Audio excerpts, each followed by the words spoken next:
Olá pessoal, tudo bem? Primeiramente, gostaria de agradecer aqui o convite da Faculdade Uniguaçu, principalmente aí do professor Dr. Rodrigo Fener, para estar compartilhando aqui um pouquinho do meu conhecimento com vocês. Para mim é uma honra enorme estar aqui em meio a esse corpo docente sensacional, todas essas pessoas maravilhosas que eu tenho a honra de poder estar junto, né? E são pessoas que eu acompanho já há algum tempo e hoje poder estar com eles é uma honra, algo que não dá para dizer o quanto eu me sinto feliz por estar aqui podendo compartilhar um pouco do meu conhecimento com vocês. Tá bom, pessoal? Para quem não me conhece, meu nome é Vitor Hugo de Melo Barbosa. Eu sou esse cara aí da foto que um dia acreditou que se cortasse a barba, fizesse o bigode desse jeito, ia ficar parecido com o Sibum. Mas, como vocês podem ver, somente a barba aqui dá uma melhorada e eu não fiquei nada parecido, né? O shape até que estava próximo, mas o rosto não estava nada igual. Pessoal, eu sou graduado em Educação Física, sou supervisor pedagógico aqui na Faculdade Uniguaçu, no curso de Hormonização, Nutrição e Treinamento Feminino. Também fiz a minha primeira especialização aqui na Faculdade Uniguaçu, em Fisiologia do Exercício, e dentro dessa especialização, quando eu comecei a fazer essa especialização, eu descobri que o que eu mais queria dentro da educação física era fazer isso que eu estou fazendo aqui agora. Poder um dia compartilhar um pouco daquilo, do meu conhecimento, daquilo que eu aprendi ao longo do tempo estudando, treinamento. E hoje estar aqui, como eu falei, é uma honra, é sinal de que realmente eu estou chegando lá naquele objetivo traçado. E essa pós, ela mudou muito a minha forma de poder pensar, de poder querer ver a educação física como realmente uma área ali da saúde, tá? Eu também cursei a pós em reabilitação de lesões, e essa eu vou recomendar para vocês como uma pós que muda a forma de vocês verem a educação física. Ela foge muito daquilo que a gente está acostumado a ver é, no salão de musculação, sabe? Ela te traz uma forma muito incrível de poder olhar para o treinamento, enfim. Então, mais uma recomendação. E, atualmente, eu curso após em Bioquímica e Metabolismo Humano, também pela Faculdade de Iguaçu. Como eu disse, eu sou um apaixonado pela faculdade, aqui estão os melhores professores, e eu tenho certeza que dentro desse curso que a gente está disponibilizando para vocês, um curso com vários nomes incríveis, e um curso gratuito, vocês podem ter certeza do que vocês estão escolhendo quando vocês optam por fazer um curso aqui, uma pós-graduação aqui, com certeza é uma decisão bem assertiva. E o que eu resolvi trazer aqui para vocês, pessoal? Hoje nós vamos falar um pouco sobre os métodos de treinamento avançado. Eu lembro ali que quando eu tive um treinador, que ele uma vez fez um post, e a gente até conversava bastante, e ele falou assim: você não precisa dos métodos de treinamento avançado. E eu falei assim: caramba, a gente não precisa, mas eu me sinto tão bem executando um método de treinamento avançado. Eu me sinto bem quando eu faço um rest pause. Eu me sinto bem fazendo um cluster set. Quando eu faço um rest pause, eu sinto que eu consegui me doar mais ainda para o treinamento. Eu sinto que quando eu faço um cluster, eu me sinto mais forte dentro do treinamento e isso me faz bem. Será que a gente não precisa? E durante um tempo, durante essas conversas que a gente teve, ele realmente me convenceu que a gente não precisava desse método de treinamento avançado. Só que, como eu falei com vocês, a minha vontade era de um dia estar aqui, podendo compartilhar conteúdo. Para que a gente possa vir aqui falar com vocês, a gente precisa estudar. E eu fui atrás dessas variáveis de treinamento, dos métodos avançados, das variáveis do treinamento. E aí eu comecei a me questionar sobre o seguinte: será que ninguém precisa dos métodos de treinamento avançado? Será que algum público vai se beneficiar de fazer esses métodos de treinamento avançado? Será que é indiferente fazer esses métodos de treinamento avançado? Então eu vim trazer isso daqui para vocês hoje, uma visão tanto baseada ali na ciência, como também na minha prática, sobre o que são os métodos de treinamento avançado.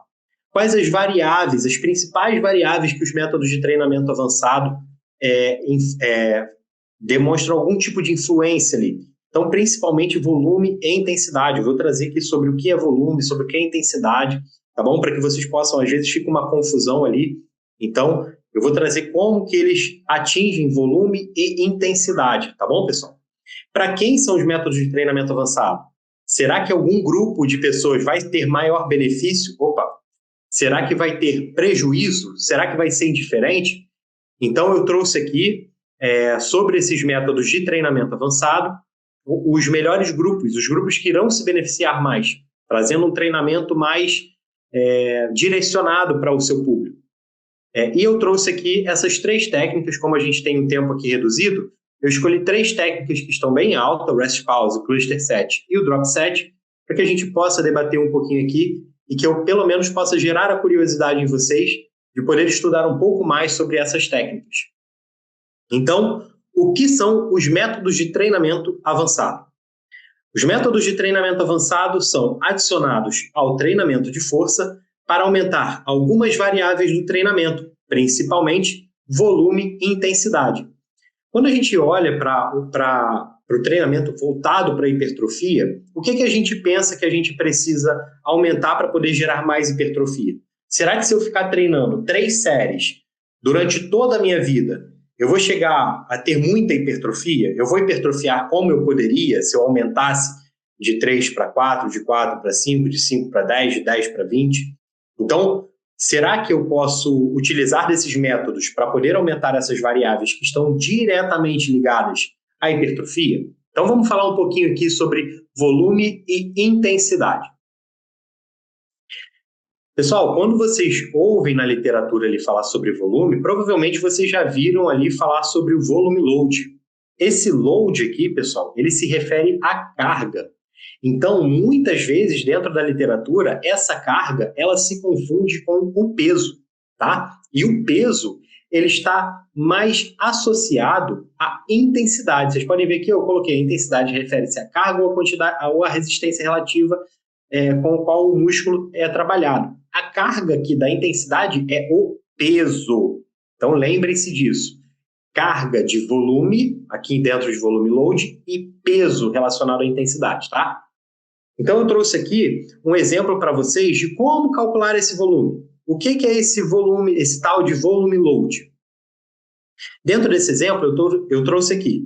Eu trouxe 4 séries de 10 repetições com 100 quilos. 4 séries eu vou executar 4 vezes. 10 repetições, 10 movimentos. 100 quilos, peso. Se relaciona aqui diretamente com a intensidade. Opa, eu cheguei nesse 4.000 aqui, multiplicando as 4 séries pelas 10 repetições e os 100 quilos, eu cheguei nesses 4.000. 4.000 o quê? 4.000 unidades. Isso daqui, pessoal, geralmente vocês vão ver que algumas pessoas trazem como tonelagem, mas não tem uma unidade certa, tá? Não é 4.000 tonelagens, 4.000 quilos, 4.000 volts, 4.000... Não é nada. 4.000, tá? 4.000 unidades. Então, quando eu vou trazer aqui um exemplo, digamos que esse daqui seja a minha unidade de supino. Supino reto com barra. Eu fiz ali 4.000. Então, se eu quiser melhorar o meu supino, trazendo para o volume, eu preciso aumentar alguma dessas variáveis aqui, que vai me trazer um total maior do que 4.000. Então, se eu aumentar uma série aqui, eu consigo aumentar esses 4.000? Sim. Se eu trouxer 12 repetições? Sim. Se eu fizer com 110 quilos? Sim, eu aumentei o volume de treinamento. E se eu quiser pegar todo o volume de peitoral? É só eu fazer essa mesma conta com todos os exercícios, digamos que eu tenha um crucifixo, um supino e um voador. Eu somo todos eles e no final vejo o volume que eu estou trabalhando para peitoral. Isso é muito interessante para aquelas pessoas que de repente fazem, como diz o professor Jonato, né, colocam uma pílula de treinamento. Eu quero melhorar meu peitoral, então eu vou colocar um supino dia sim, dia não. Mesmo que aquele não seja o meu treino de peito, eu jogo só uma pílula. E aí você consegue ter esse controle do volume load do exercício, para saber se aquela pílula está sendo ok para eu aumentar a hipertrofia do meu peitoral. E a intensidade? Como eu falei com vocês, a intensidade se refere a peso. Então, quando eu estou falando de peso com vocês, é aquilo que eu adiciono na barra, o peso do halter, o peso que eu coloco na máquina. Intensidade vai se relacionar ao peso. E a intensidade está ali dentro do volume, dentro desses 100 quilos aqui. Certo, pessoal? Então, quando é uma intensidade alta, para mim, por exemplo, fazer um supino com 100 quilos, 110 quilos é uma intensidade alta. Para a minha esposa, fazer um supino com 20 quilos, 25 quilos, é uma intensidade alta para ela. Então, a intensidade é o peso que a pessoa consegue mover com uma certa dificuldade, uma intensidade mais alta, né? Intensidade baixa, o peso que a minha esposa, para ela, é uma intensidade alta, para mim é uma intensidade baixa. Então, a intensidade ela é individual, tá bom? Opa, vamos lá. Para quem são os métodos de treinamento avançado? Quem são esses grupos que vão se beneficiar desse método de treinamento avançado? Eu trouxe aqui uma tabelinha que eu vi pela primeira vez com o professor Belmiro de Sales, onde ela classifica os indivíduos em iniciante, intermediário, avançado e altamente avançado. Aqui eu trouxe só relacionado à intensidade, vocês podem ver que aqui no supino para homens está que os iniciantes pegam menos do que 60% do próprio peso, mulheres menos do que 40% do próprio peso. Então aqui eu trouxe apenas uma variedade que é a intensidade, tá? Mas vocês podem avaliar aqui, por exemplo, o que também implica em ver o iniciante, o que é o indivíduo iniciante? A técnica de movimento. Se eu tenho uma técnica de movimento ruim, esse cara é um iniciante.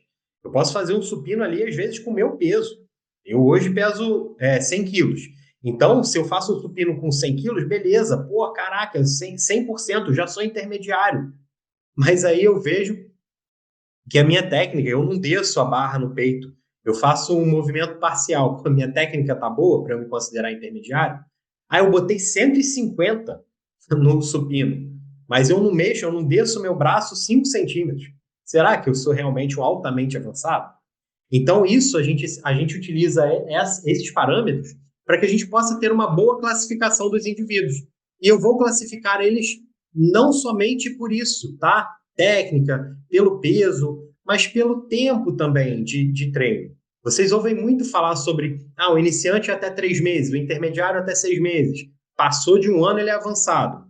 Mas a gente tem que associar tudo isso, técnica de movimento, tempo de treinamento e aqui a questão da força, tá? O nível de força, para que a gente possa determinar o que é aquele sujeito para o treinamento. E aí, pessoal, se tratando de métodos avançados, será que esse indivíduo aqui iniciante ele vai ter benefício utilizando um rest pause, utilizando um drop set? Quando esse cara chega na academia, digamos que chegou um aluno lá para você, primeiro dia dele, ele falou: opa, tudo bem, professor? Eu sou fulano de tal e hoje é o meu primeiro dia, eu nunca pisei numa academia para fazer um treino.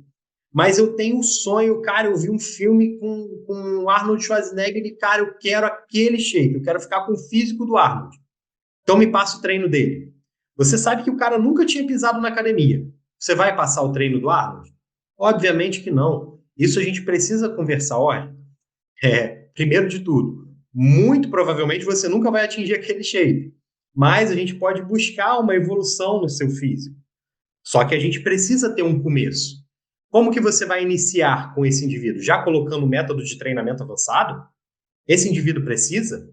Ele muitas das vezes nem precisa treinar todo dia. Você vai começar ali com ele 2, 3 vezes por semana, principalmente melhorando a técnica dele. Depois que você melhorou a técnica, você vai tentar progredir um pouco dentro do peso que esse indivíduo está pegando naqueles exercícios propostos. Depois você vai aumentando o volume. Com o passar do tempo, esse indivíduo vai migrar de iniciante para intermediário. A partir daqui, você pode até incluir uma técnica de treinamento avançado.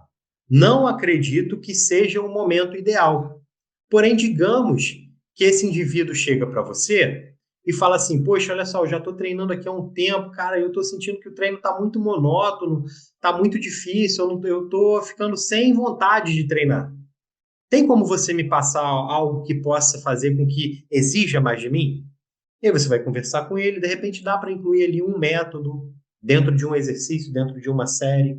Qual é o método que vai se beneficiar mais para esse indivíduo intermediário? A gente vai discutir isso aqui hoje, tá? Porque existem métodos que são realmente muito fatigantes. Exigem demais do indivíduo.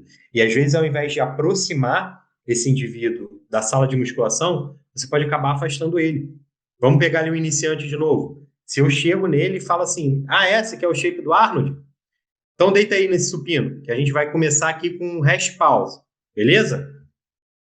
você vai gerar tanta dor nesse indivíduo, ele vai ter tanto dano tecidual, que ele não vai querer mais voltar para o salão de musculação. Ele vai associar aquele treino, e principalmente você profissional, a uma experiência negativa na vida dele. E aí, muitas das vezes, você pode estar afastando esse indivíduo da saúde, por conta de uma má prescrição. A gente vê que os indivíduos iniciantes, eles têm uma melhor ali, um aproveitamento melhor da síntese de proteínas. Mas você sabe por que essa síntese de proteínas ela está mais elevada para o indivíduo iniciante do que para o avançado? Você sabe por que a janela anabólica do indivíduo iniciante é maior? Essa janela anabólica, essa síntese de proteínas mais elevada, ela acontece porque o dano tecidual para esse indivíduo iniciante ele é muito grande. Então, você tem muito mais reparação tecidual no iniciante do que hipertrofia em si.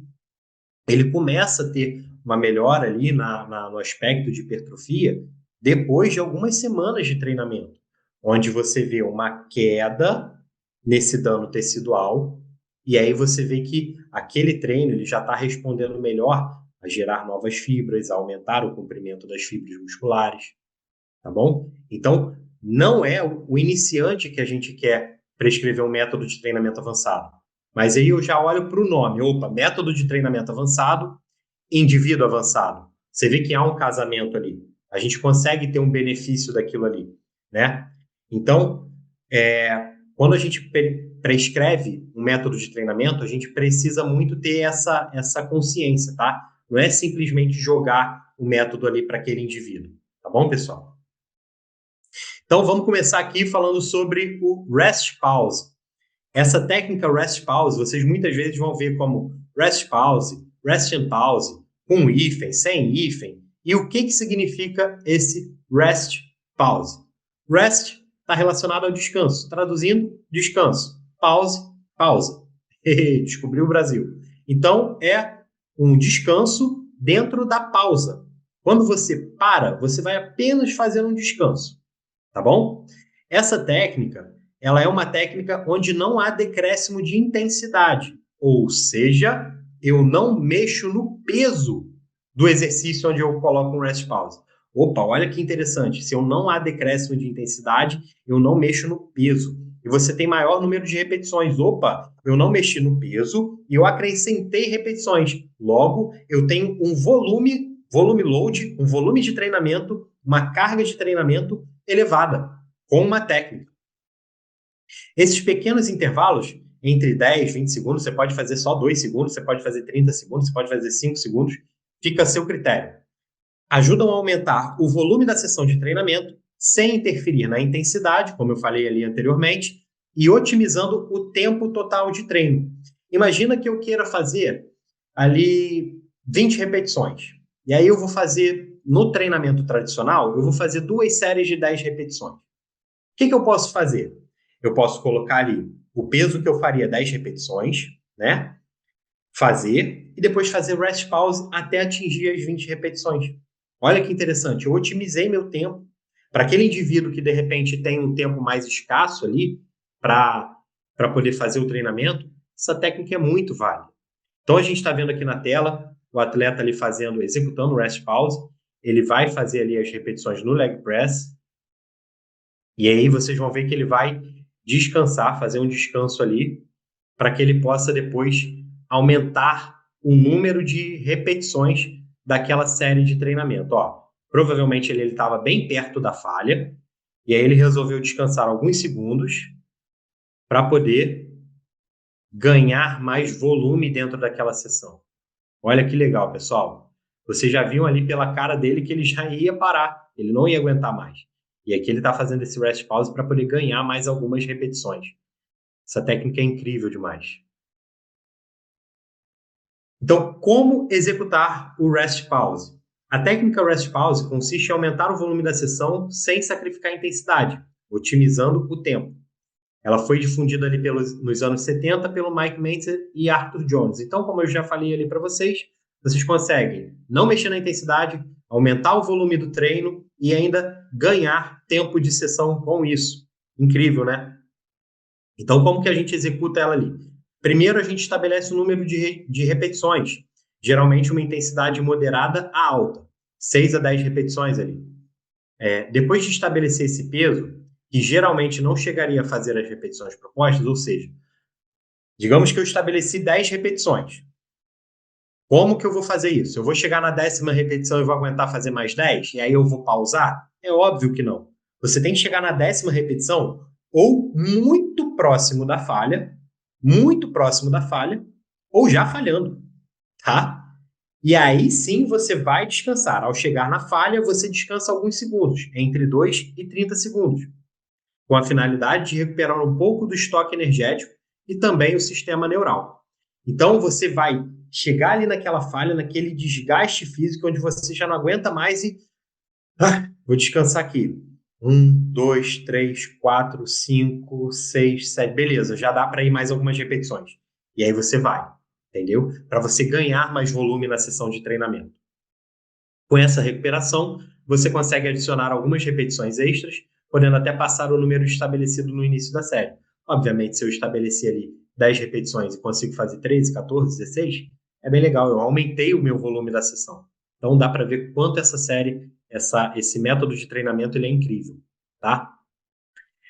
Onde encaixar a técnica Rest Pause? Pessoal, se eu estou falando de uma técnica que me traz uma fadiga absurda, que ela faz com que eu me desgaste muito na sessão de treinamento, eu vou colocar ela no início, pensando que eu tenho ainda todo o resto do treino para fazer.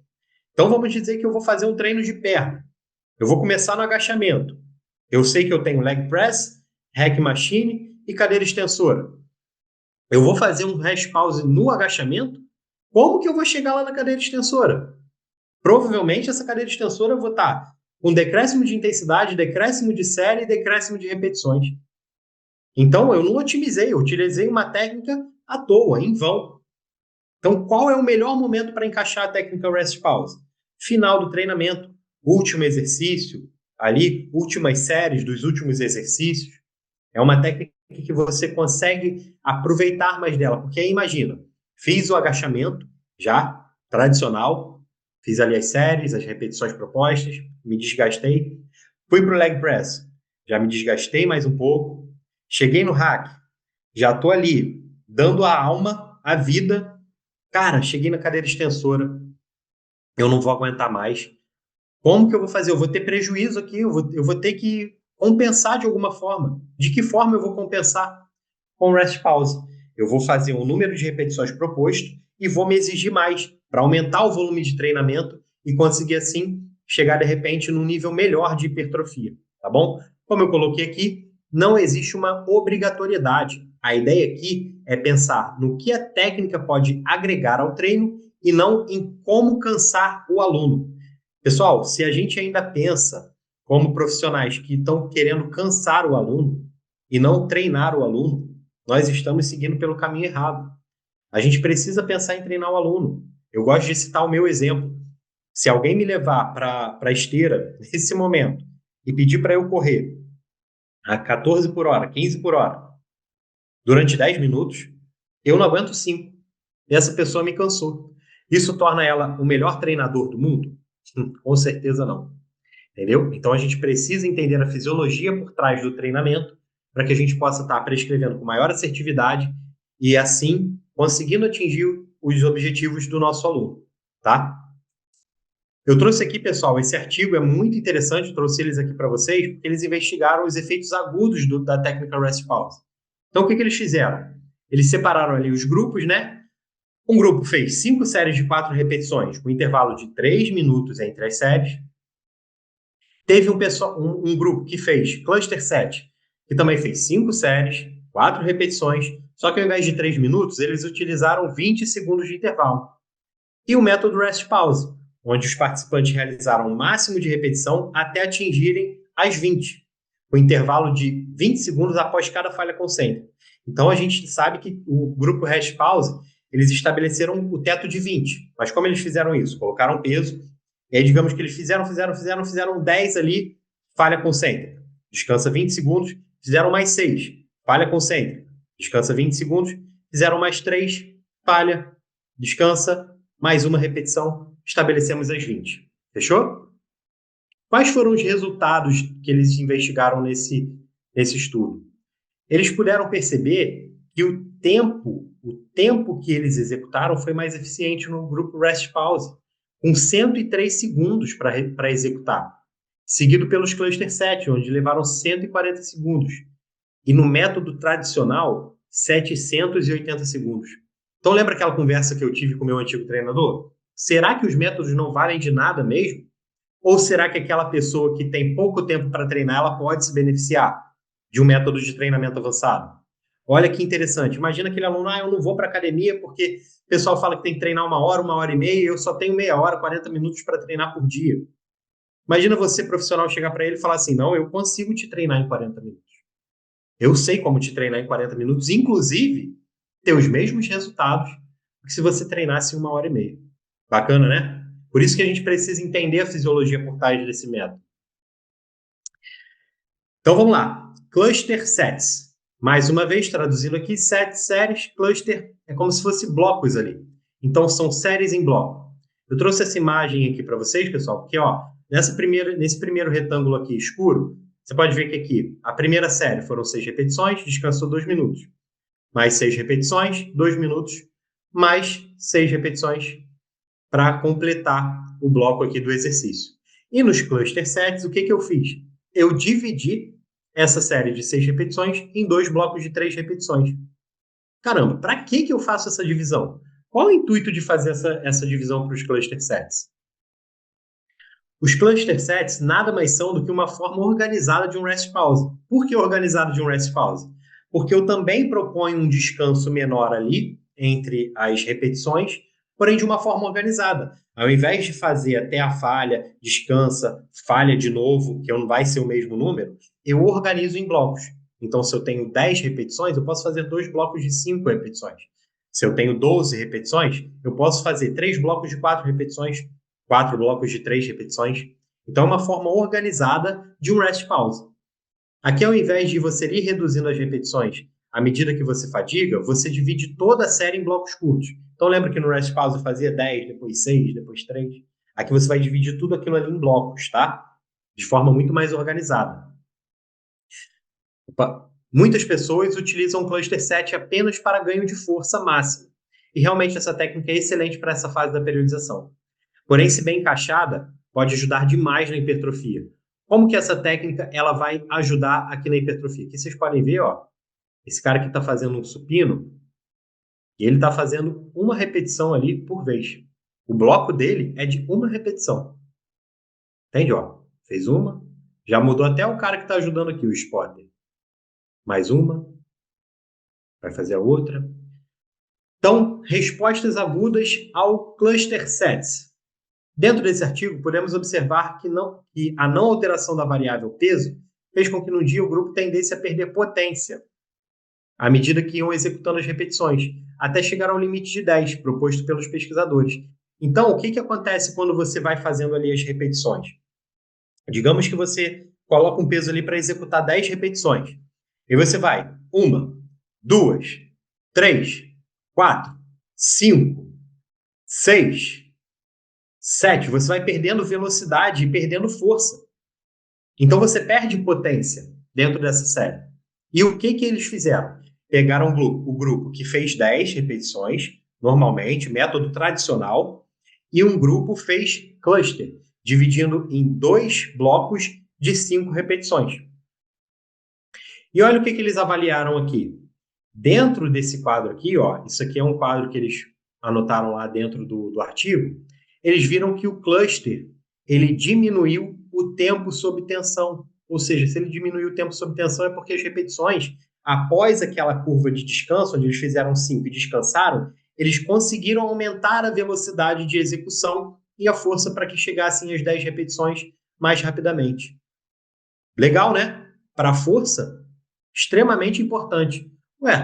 Mas e para hipertrofia? A gente não está falando aqui de hipertrofia? E aí você vem me falar que diminuiu o tempo sob tensão? Então, para hipertrofia, isso aqui não serve. Muito pelo contrário, pessoal. O que dá para a gente fazer, visto que a gente consegue utilizar ali os descansos e os blocos dessas séries? Eu poderia adicionar mais peso do que dentro de uma série tradicional. Porque como eu estou descansando, eu vou ter mais energia para conseguir chegar num ponto mais distante, num peso mais distante. Eu não quero aumentar o peso. Então, o que eu vou fazer? Eu faria 10 repetições direto. Ao invés de fazer 10 repetições direto, dois blocos de 5, eu vou fazer 3 blocos de 4 repetições. Eu vou fazer 12 com isso. Então, eu estou aumentando o meu volume ou a minha intensidade. Logicamente, se eu estou fazendo mais repetições ou botando mais peso, eu estou tendo um tempo sob tensão maior, ou pelo menos uma alta tensão maior. Então, eu não consigo mais hipertrofia dessa forma? Então, pessoal, isso aqui é lindo. É vocês olharem para a técnica de treinamento avançado, é vocês chegarem e conseguirem enxergar isso daqui de uma forma fisiológica. Não é você simplesmente, eu acho essa técnica aqui sensacional, eu vou colocar ela porque eu vi que quem faz o rest pause é o Rafael Brandão. Então, cara, se o Rafael Brandão tá daquele tamanho e faz o rest pause, o cluster 7 eu vou colocar no meu treinamento. Não, gente. É você olhar para a técnica de treinamento avançado, entender a fisiologia por trás dela, como que eu posso tirar benefício, tirar proveito dessa técnica. O que ela pode me entregar? Eu quero mais volume, eu quero mais intensidade. Eu tenho pouco tempo para fazer. Como que eu posso utilizar isso ao meu favor? Isso é você prescrever o treino de forma inteligente. É você olhar para a prescrição do treinamento de forma inteligente. Você consegue otimizar o treino do seu aluno. Não é simplesmente, vou botar aqui, tá, é treino de perna, cadeira extensora, depois eu vou fazer um leg, aí no leg eu acho legal fazer um cluster set no leg. Eu acho interessantíssimo. Gente, não é assim. Não é legal. Não é bonitinho. Não é bacana. É uma prescrição de treinamento. Só que imagina só, você vai num consultório médico e aí você chega lá e fala assim, doutor, pô, eu tô sentindo muita dor de cabeça, eu não tô conseguindo me alimentar, eu tô sob um estresse muito grande. Aí o médico fala assim, caramba, eu acho esse medicamento aqui sensacional. O nome dele é uma coisa absurda. Eu acho o nome. Cara, o cara que criou esse medicamento aqui, pô, ele é sensacional, porque olha o nome que ele deu para esse medicamento. E aí eu vou prescrever. Você não está atendendo a necessidade daquele paciente. Imagina, você também é um profissional da saúde. Então você precisa se preocupar com aquilo que você está prescrevendo. Qual o método que você está prescrevendo? Quando você está prescrevendo esse método? Beleza? Às vezes eu me empolgo mesmo, tá? É porque eu acho isso daqui sensacional. Então vamos para o último método. Olha só, gente, chegamos no último método do dia, o drop set.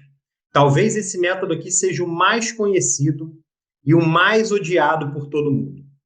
Todo mundo que é daquela escola ali, você não precisa de métodos avançados, eles odeiam o drop set. E será que realmente o drop set é uma técnica ruim? Será que a gente não pode tirar nada de proveito dessa técnica? Será que ela tem que ficar esquecida e nunca mais passar na porta de uma academia? Será? A gente vai ver um pouquinho disso aqui hoje. Lembrando que, em momento nenhum, eu falei, você precisa prescrever isso. Não. Você precisa entender sobre o que o método te entrega para verificar a real possibilidade de prescrição desse método. E aí você vai avaliar com os seus alunos. Vale a pena prescrever? Não vale? Para quem que vale? Então, o que é o drop set ali, né? A técnica drop set ela pode ser avaliada em 3 etapas. Primeiro, a falha concêntrica. Mais uma vez, falando de falha. Pessoal, você só vai fazer o drop, você só vai fazer a queda ali. Lembrando, esse drop aqui significa uma queda ali, tá? Uma queda ali no meio da série. Você só vai fazer esse drop depois que você atingir a falha. Não é assim, eu vou fazer 10 repetições, mas eu aguentava fazer 32. E aí eu fiz 10, vou fazer um drop aqui. Não, gente. Falha. É incapacidade de você conseguir gerar mais uma contração, ou pelo menos uma proximidade dessa falha, tá bom? Pelo menos chegar na proximidade da falha, tá? Após a redução da carga, entre 10% e 100%, e aí eu coloquei aqui, o que eu não vejo muita aplicabilidade, eu não vejo sentido você descer tanto a carga assim. E, por fim, o prosseguimento da execução, basicamente sem intervalo. Qual vai ser o intervalo que você vai ter? Entre executar as 10 ali, fazer o drop e executar de novo. Somente a retirada da carga. Se você tiver um spotter ali, uma pessoa para te ajudar, para tirar o peso para você, diminuir o peso, pede porque é o mínimo de intervalo possível. Aqui é uma técnica que busca muito o estresse metabólico, tá? Que é muito bom para hipertrofia. Muitas pessoas falam somente na tensão mecânica, mas o estresse metabólico tem sim ligação ali com a hipertrofia.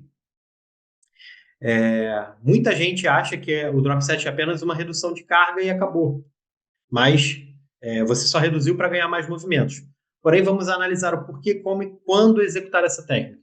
Olha que legal, pessoal. Eu trouxe aqui para vocês técnica de treinamento avançado drop set. Por que executar? Lembra que eu falei ali do estresse metabólico? Olha ele aqui. É uma técnica que aumenta muito o acúmulo de metabólitos ali, que está diretamente ligado à hipertrofia. Você quebrar ali ATP em ADP, depois em AMP, gerar ali um AMPK que vai estimular a mTOR, isso não está ligado à hipertrofia? Olha que técnica maravilhosa para a gente aumentar a hipertrofia. Como que eu vou executar um drop set? Então, eu vou estabelecer ali a minha zona de repetições, de 8 a 12.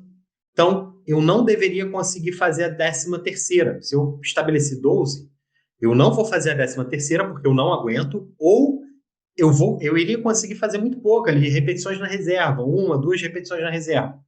Após atingir essa falha, eu vou reduzir entre 10% e 30% e buscar a falha de novo, tá? Importante, se você ficar abaixo de 30% do peso inicial, você está mais se cansando do que efetivamente treinando. Então, eu fiz lá o supino, 100 quilos. Beleza. 10 repetições, falhei. Tirei ali 60 quilos. Eu estou com 60% do meu peso inicial. 60 quilos. Fiz de novo. Opa, agora só 20 quilos, só o peso da barra. Vale a pena? Quantas repetições você vai ter que fazer para falhar ali só com o peso da barra? Entende? Então ali você está mais buscando um cansaço do que realmente o recrutamento de unidades motoras, que é o que a gente quer para gerar mais hipertrofia. Quando utilizar o drop set? Mais uma vez, a gente está falando aqui de uma técnica que gera uma fadiga muito grande. Será que vale a pena usar ele no início do treino? Vou começar meu treino com a cadeira extensora. São 4 séries de cadeira extensora e depois eu vou para o agachamento. As 4 eu vou fazer com um drop set. Não vale, né, pessoal? Não é legal a gente pensar dessa forma, que seria interessante a gente iniciar ali no início do treino. Então, mais uma vez, uma técnica boa para jogar ali para o final do treinamento, para que a gente possa não gerar uma fadiga logo de início e prejudicar toda a sessão de treinamento que a gente já propôs ali para o nosso aluno. Drop set, ruim para hipertrofia? Então, eu trouxe esse artigo aqui e olha que legal. Dentro desse artigo, eles compararam ali, né, a técnica de drop set, ela pode ser uma boa alternativa para pessoas que queiram aumentar a hipertrofia, porém tem tempo reduzido para treinar. Essa técnica ela não foi superior ao treinamento tradicional, ou seja, se equivalem ali. Mas ela conseguiu ter o mesmo resultado do treinamento tradicional ali, com 1/3, até 1/3 do tempo de treinamento do grupo tradicional. Então, quando a gente pega aqueles indivíduos ali, lembra que eu falei daquele cara, eu não vou para academia não, eu só tenho meia hora para treinar, o pessoal fala que tem que ser 1h30, eu vejo os caras lá treinando 2 horas e eu tenho 40 minutos para treinar. Olha que, mais uma vez, eu consigo resultados significativos utilizando uma técnica de treinamento avançado. Mais uma vez, a gente provando aqui que não é simplesmente... mais uma vez, pessoal, avaliar se existe a necessidade fisiológica, se existe a necessidade, se o seu cliente se adapta a essa técnica. É uma técnica que exige demais da pessoa. Então, pode ser que algumas pessoas não queiram sentir dor, pessoas que não gostam de sentir dor. Então, você não vai aplicar essa técnica. Você vai tentar por outros meios, seguir outros caminhos para que você possa sempre reter esse aluno. Esse aluno treinando, ele se torna uma pessoa mais saudável, tá? E aqui eu trouxe também o drop set mecânico, porque não é simplesmente a gente diminuir o peso que a gente faz um drop. O que eu posso fazer dentro de um drop aqui? Eu posso criar uma desvantagem mecânica. Aqui o nosso caríssimo professor Franz, dando uma explicação sobre o drop mecânico, onde ele primeiro, vocês vão ver que ele vai fazer uma elevação lateral ali, e ele cria uma desvantagem mecânica. Ele deita ali meio que inclinado, faz a elevação lateral, inclinado, com o tronco inclinado, e isso faz com que pareça estar pesando mais pela desvantagem mecânica que você cria. E aí depois você está inclinado ali, você ajusta o seu corpo e consegue fazer mais repetições. Então, o que eu fiz? Eu mexi na alavanca. Eu posso também fazer uma elevação lateral ali e diminuir o meu braço, dobrar ali meu cotovelo e criar uma vantagem mecânica para fazer mais algumas repetições. Então, eu fiz o que a gente chama de um drop set mecânico. Eu mexi na alavanca. E isso, mais uma vez, olha para o treinamento de forma inteligente. Busque as alternativas que você possa. Às vezes eu estou com o meu aluno ali, poxa, eu programei para ele um drop set nessa elevação lateral. Só que, poxa, eu vi ali que esse drop set ele vai começar com 12 e eu não tenho halter de 8, nem de 6, nem de 4 quilos, nem de 10. Então eu teria que ir de 12 para o de 2. Poxa, é uma diferença absurda. O que eu faço? Eu faço essa diminuição da alavanca. Eu faço esse ajuste. Eu primeiro crio uma desvantagem e depois crio uma vantagem mecânica para que eu consiga otimizar o meu treinamento. E com isso, ter uma prescrição melhor. Então, é olhar para o treino, olhar para a sua prescrição de forma inteligente, olhar para aquela variável de treinamento e saber o que ela pode me oferecer. Eu controlo o meu treinamento. Não é o treinamento que me controla, não é o agachamento que é lindo, que é uma técnica que movimenta adutor, quadríceps ali, glúteo, eu tenho uma ativação dos paravertebrais. Gente, parou, isso ficou no passado. Prescrição hoje, inteligente. O que o meu aluno quer? Então eu vou olhar para o treino, para o que ele quer, para o que ele precisa, e vou montar o treino de forma inteligente, olhando todas as variáveis ali por trás, prescrevendo aquilo que vai ser melhor para ele, tá bom? Existem contraindicações para os métodos de treinamento avançado? Todo método de treinamento avançado não é recomendado para iniciante. A gente falou isso lá no começo. Imagina se eu pegar um indivíduo iniciante que precisa estar fazendo ali 3, 4 séries e eu vou e já coloco um rest pause, que eu aumento demais o volume. Eu já vou coloco um drop set, que eu vou ter uma fadiga absurda. Imagina esse cara no outro dia. Esse cara não vai conseguir andar, não vai conseguir mexer o braço. E aí, digamos que o cara é um cozinheiro. Você vai fazer com que ele não consiga trabalhar, ele não vai conseguir mexer os braços para cozinhar, se prejudicou o trabalho dele. Você mexeu na fonte de renda do cara, se você mexeu no bolso do cara, você afastou ele da academia. Então, indivíduos iniciantes, corta, não é o momento. Ele pode chegar lá, ele pode depois, quando ele se tornar intermediário ali, ter um gostinho do que é o treino avançado. Dá para incluir um cluster ali para o intermediário, uma técnica legal para você mostrar, ó, essa divisão em blocos aqui que eu fiz para você se chama cluster set. É um método de treinamento avançado. E ó, você é um cara intermediário, mas você está indo tão bem que eu já resolvi incluir esse método aqui para você. Olha a diferença de você chegar para o aluno e falar isso, falar dessa forma. Então, sempre avaliar o que é melhor, como chegar no aluno, como poder prescrever esse treino para o aluno, para que ele possa ter o melhor treino possível, tá? E é você o profissional que ele escolheu. Então, cuida bem dele. A periodização sempre será necessária. Pessoal, aqui a gente fala que a periodização é organizar o treino em períodos, tá? Eu não vou falar sobre isso aqui, tem várias aulas na Uniguaçu falando sobre isso. Vocês vão conseguir ouvir o professor Jonato, por exemplo, falando ali, deve ter alguma aula dele no YouTube, vocês conseguem ter, ele tem uma expertise muito maior que a minha para falar sobre isso. Mas, dentro dessa periodização, vocês vão conseguir enxergar o melhor momento para encaixar o método. Às vezes o aluno, de repente, você programou com ele dentro da periodização para colocar um método de treinamento avançado ali, mas ele no dia anterior foi demitido, brigou com a esposa, a cabeça dele está horrível. Você não consegue prevenir uma lesão, mas você consegue identificar que aquele ali não é o melhor momento de você exigir dele.